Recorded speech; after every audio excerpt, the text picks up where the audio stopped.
আমার ভাইরা ৮০০ বৎসর পর্যন্ত এই দেশ শাসন করেছে মুসলমান। এই দেশের ক্ষমতা ইংরেজ দখল করেছেন। পৃথিবীর আরেকটা দেশ, যেই দেশটার নাম আন্দালুস, বর্তমান পৃথিবীর মানচিত্রে সেটার নাম স্পেন। স্পেনও ৮০০ বৎসর পর্যন্ত মুসলমান শাসন করেছে। স্পেনে সর্বপ্রথম কালিমার পতাকা উড্ডীন করেছেন হযরতে তারিক ইবনে জিয়াদ। সাগর পাড়ি দিয়ে তিনি যখন সেই স্পেনের দিকে যাচ্ছিলেন, স্পেন ছিল একটি অসভ্য জাতি। স্পেনের মানুষ কাপড় পরা জানত না, ইউরোপের লোকজন মাছ ধরা জানত না, ইউরোপের লোকজন পাক করা জানত না, ইউরোপের লোকজন পোকামাকড় খাইতো, ইউরোপের লোকজন উলঙ্গ ছিল, তাদের জন্য কোনো রাস্তাঘাট ছিল না, তাদের জন্য কোনো সভ্যতার সংস্কৃতি ছিল না। আজকে যারা ইউরোপের দিকে তাকায় থাকে, ইউরোপিয়ান সংস্কৃতি গ্রহণ করতে চায়, তাদেরকে বলতে চাই ইতিহাস তালাশ করে দেখো, ইউরোপের মানুষের কোনো কালচার ছিল না, কোনো সংস্কৃতি ছিল না, তাদেরকে সভ্যতার সংস্কৃতি শেখাইছে মুসলমানেরা। হযরতে তারিক ইবনে জিয়াদ সাগর পাড়ি দিয়ে যাচ্ছেন ইউরোপের দিকে, স্পেনের দিকে। যাওয়ার সময় ওনার নৌকার বহরগুলি চলছে, উনি হঠাৎ করে একটু তন্দ্রা আসছে, মনে মনে চিন্তা ভাবনা করতেছিলেন যে কিভাবে যাব, যেখানে কোনো রাস্তাঘাট নাই, জঙ্গল আর জঙ্গল, পাহাড় আর পাহাড়, সেখানে যাইয়া দ্বীনের দাওয়াত কিভাবে দেব? সেখানকার মানুষের ভাষা বুঝি না, মানুষগুলি কোনো সভ্যতা নাই, কোনো প্রকারের কোনো সংস্কৃতি নাই, তাদের কোনো কালচার নাই, তাদের কাছে যাইয়া দাওয়াত কিভাবে দেব? কালিমার পতাকা কি করে উড্ডীন করব? এরকম চিন্তা ভাবনার ভিতরে উনি একটু তন্দ্রা আসছেন, ঘুমিয়ে গেছেন। নৌকার বহর যাচ্ছে, এর ভিতরে ঘুমের মধ্যে তিনি স্বপ্ন দেখেন আল্লাহ রাসূল সাল্লাল্লাহু আলাইহি ওয়াসাল্লাম, হযরত আবু বকর সিদ্দিক, খোলাফায়ে রাশিদিন এবং সাহাবায়ে কেরামের একটি জামাত নিয়ে ওনার নৌকার আগে আগে আরেকটা নৌকা দিয়ে চলছে। এই দেখে যখন ঘুম ভাঙছে, তিনি মুচকি হাসি দিয়েছেন, কিন্তু সবাই তখন বুঝতে পারে নাই। উনি যখন যাইয়া পাহাড়ের পাদদেশে ওনার নৌকার বহর লাগায়া সবাইকে বললেন তোমরা নেমে যাও। যেই পাহাড়ের পাদদেশে হযরতে তারিক ইবনে জিয়াদ যায় নৌকার বহর লাগিয়েছিলেন, সেইটার নাম ইসলামের ইতিহাসে দিয়েছে জাবালে তারেক। বর্তমান ইংরেজরা ওইটার নাম রেখেছেন জিব্রাল্টার। আমি ওই পাহাড়ে গিয়েছি বারবার।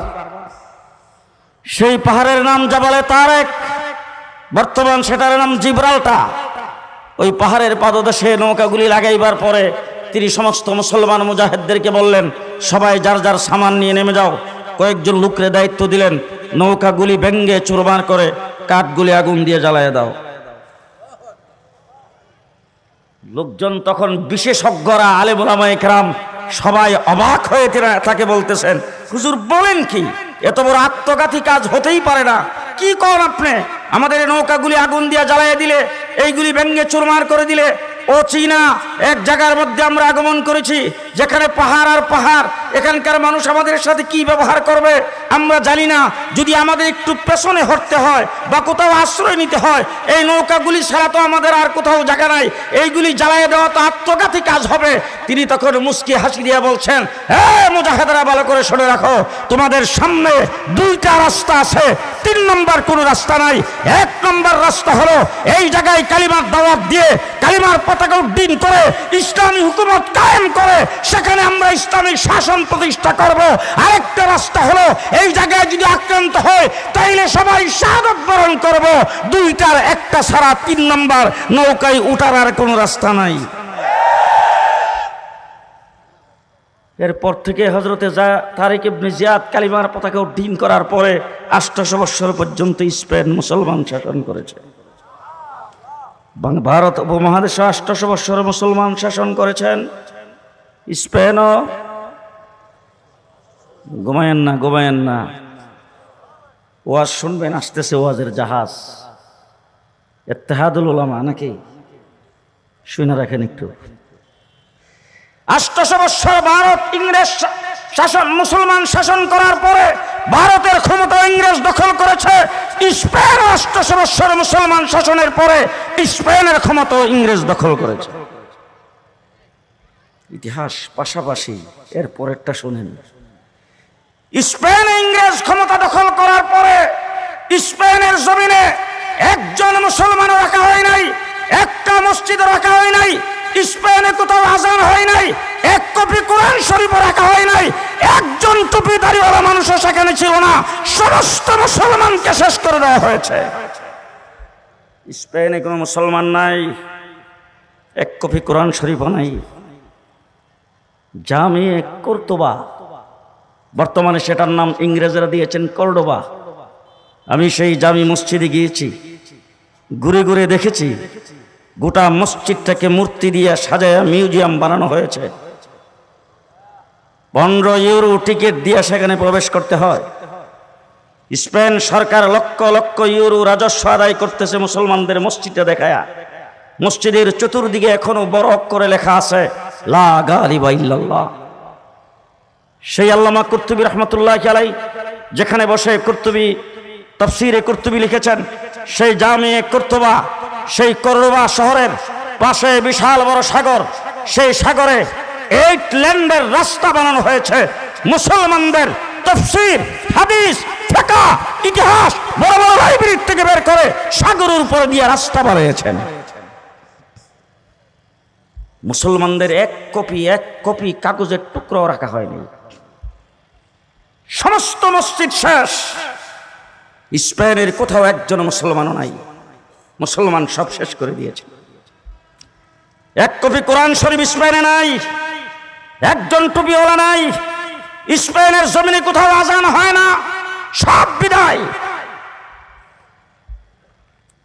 আজকের থেকে 5-7 বছর আগে আমি স্পেনের বার্সেলোনা শহরে এক মসজিদে এশার নামাজের পরে বয়ান করেছি। বয়ানের পরে ওনাদেরকে জিজ্ঞেস করলাম যে আমি তো ইতিহাসের পাতায় পড়েছি স্পেনে কোনো মসজিদ রাখা হয় নাই, এখন এত সুন্দর মসজিদ, এখানে নামাজ হলো জামাতের সাথে, আজান হলো, আবার এইখানে নামাজের পরে আমি বয়ান করলাম, আপনারা এতগুলি মানুষ এখানে জমায়েত হইলেন, স্পেনে মসজিদ আবার হইল কোন সময়ের থেকে, মসজিদগুলি কে বানাইলো? ওখানকার লোকজন আমাকে বলছে হুজুর স্পেনে 40 থেকে 50টা মসজিদ হবে। তার কি সরকার, কুয়েত সরকার, কাতার সরকার, সৌদি সরকার, তারা এই দেশের সরকারের সাথে সমঝোতা করে জায়গা খরিদ করে সরকারিভাবে এখানে মসজিদ নির্মাণ করেছেন। আর বাকি অন্তত 12 থেকে 1250 মসজিদ গরিব গাট্টিওয়ালার দলেরা নির্মাণ করেছেন, গাট্টিওয়ালার তাবলিগ জামাতের দলেরা নির্মাণ করেছেন। আজকে স্পেনে মসজিদ আছে, ইতিহাস শোনেন মসজিদ নাই, মাদ্রাসা নাই, মুসলমানদের কোনো কিতাবাদি নাই, লাইব্রেরি নাই, আজান হয় না, নামাজ হয় না, কোনো একজন মুসলমান স্পেনে নাই। একই ইংরেজ ক্ষমতা দখল করার পরে স্পেন থেকে সমস্ত মুসলমানকে বিদায় করে দিতে পারছে, কোরআনকে বিদায় করে দিতে পারছে, মসজিদকে বিদায় করে দিতে পারছে, আজানকে বিদায় করে দিতে পারছে, স্পেন থেকে মুসলমানকে সমূলে বিদায় করে দিতে পারছে। কিন্তু ভালো করে জেনে রাখেন, এই ভারতবর্ষ 800 বছর মুসলমান শাসন করার পরে ইংরেজ এই দেশকে দখল করে 250 বছর পর্যন্ত চেষ্টা করে একদিনের জন্য ভারত উপমহাদেশ থেকে ইসলামকে বিদায় করতে পারে নাই, কোরআনকে বিদায় করতে পারে নাই।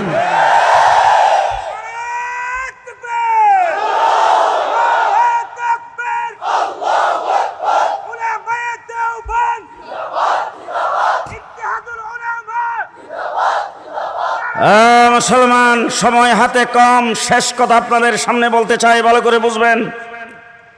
স্পেনের মুসলমান, স্পেন যখন ইংরেজ দখল করেছে ভীত সন্ত্রস্ত হয়ে গেছে, বুক টান করে দাঁড়াইবার মতো কেউ ছিল না, আল্লাহু আকবার বলে স্লোগান দেওয়ার মতো কেউ ছিল না, নারে তাকবীর বলে আওয়াজ করার মতো কেউ ছিল না, ইংরেজের মোকাবেলা দাঁড়াইবার মতো কথা বলার মতো কেউ ছিল না।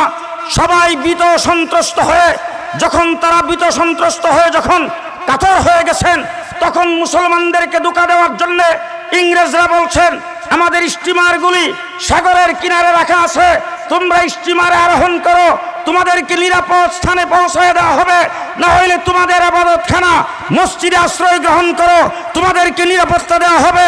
মুসলমান তাদের দুকা বুঝতে না পেরে মসজিদে আশ্রয় নিয়েছেন, তাদের স্টিমারগুলিতে যাই আরোহণ করেছেন, স্টিমারকে সাগরের মধ্যখানে নিয়ে নিচ দিয়া ফুটা করে সমস্ত মুসলমানকে সাগরে ডুবাইয়া মারা হয়েছে।